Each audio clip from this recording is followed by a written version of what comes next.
May His grace be sufficient for us, dear heart dwellers. As reports come in about the suffering of a few souls close to us on the channel, my heart was so grieved and wanting in some way to make a difference. I did have a communion service for them, as well as prayer, but I cried myself to sleep. Later I asked the Lord, how do you bear the pain of it? Only a handful around me that are truly suffering, and my heart is breaking for them. Lord, how do you stand it? All around the world, voices crying out in agony. And you created them from little babies and have been with them on this journey, and now they suffer almost unbearably. How do you take this, Lord? Were I to let you see it all at once, you would cease to exist in this form. I take it with great pain and suffering, for I love each and everyone as myself, and cannot bear to see sickness and death. Interesting note about that.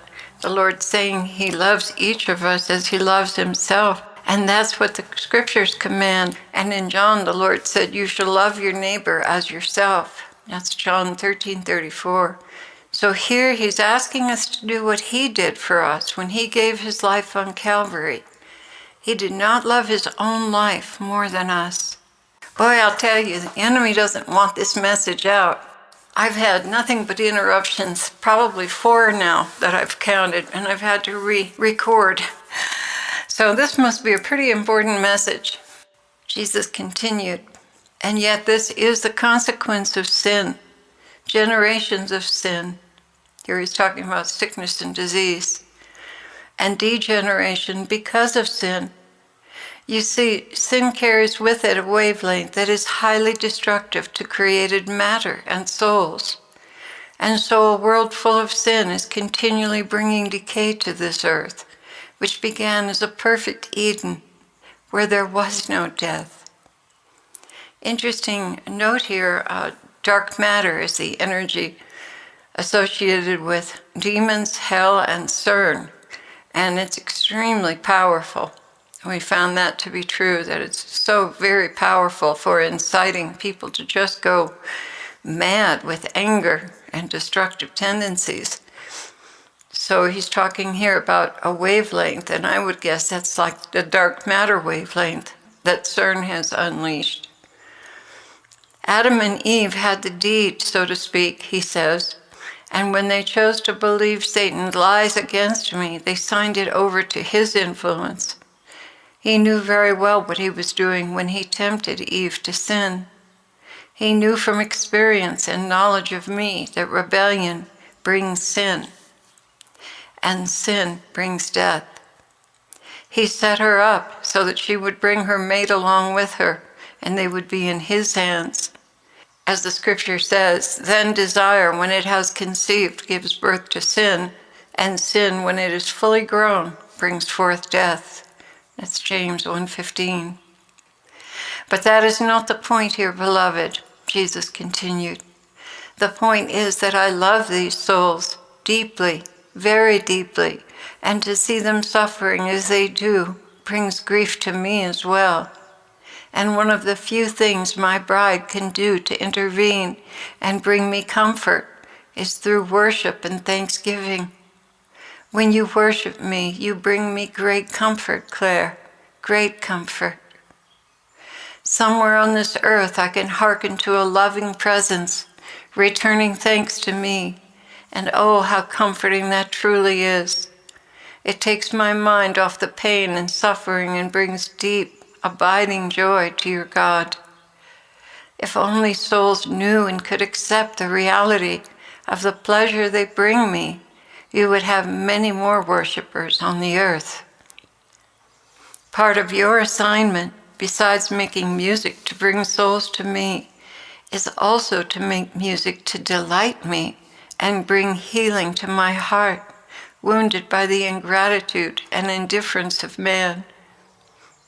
Then I wish for you to convince them of my need for their company and worship. Satan has done so much to downgrade souls they are afraid to approach me because they are so steeped in their own ideas of how repulsive they must be to me. Yeah, self-hatred is huge.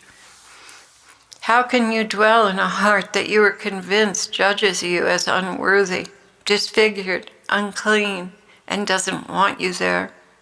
You can't. They must be convinced, and you, my love, must also be convinced. That's for sure. I do fall into self-condemnation quite a bit. I'm sure I'm getting help from the enemy, but still, far too often I get turned in on myself and judge and find fault with myself. Jesus continued, "Now, in the matter of the 3 souls suffering so very greatly right now, the souls that you know about, I am with them, Clare. Where I am, there is peace, but there is also struggle, for the demons want to carry them down into despair without any hope of recovery or joy again in their lives. But my angels minister to these, and there is a holy Novocaine that brings them through. Nevertheless, it is far from pleasant at certain moments, as you experienced with Ezekiel in the hospital. And I still experience with him as a victim soul. And today the Lord said to him, my grace is sufficient for you. So that's the answer we get sometimes when the Lord doesn't want to relieve a soul of suffering, but needs their offering, that his grace is sufficient for us. And truly it is. He continued, the gift you and others have been given is double-faceted. One facet generates love, worship, thanksgiving to my wounded heart from my creatures, especially those made in our image. But even the birds and the whales cry out in worship to me.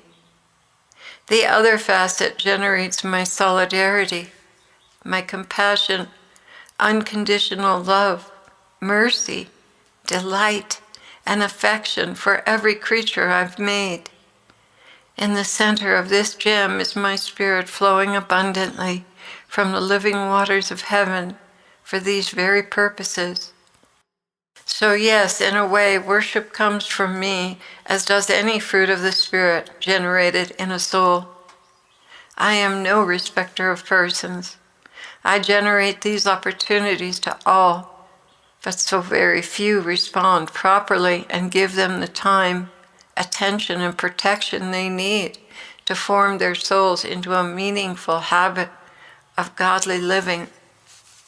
But for those who do, they become my priests and ministers, bringing the light of truth to this earth through their relationship with me. And foremost in this holy team, Jesus continued, are the intercessors, teachers of the new covenant, the law of love, and the musicians who do more than I could explain to you for each soul, for the earth and its welfare, and for me. So this is a great honor, and all these heavenly gifts flow from heaven through my vessels unto honor and transform creation. So my beloved, take the time to sit by my side, to sing, write songs, play for me, and with me, for I delight in my Spirit's expressions of love through you. Do not allow the enemy to convince you otherwise, Clare, for his entire motive is to deprive me of the consolations of your love. Please see this clearly, protect this gift, and refuse guilt for this holy time set aside to me. Defend this gift. I need this from you. My brides, you are my delight. Spend this time with me for no other purpose than to relish my presence and bring me joy. Do not concern yourselves with sour notes or being off key. The key of love is always perfect. Love me as you have never loved me before, because this world brings me endless pain and suffering. So I need so much endless worship to heal these wounds. And as you worship, I overflow with graces to all my children for healing. And I use the vibration of your songs to bring down the walls of oppression and swathe my wounded ones in my love. Do not be convinced otherwise. Your gifts are so very important to me, and they are treasures that cannot be replaced by anyone. And that's the end of the message.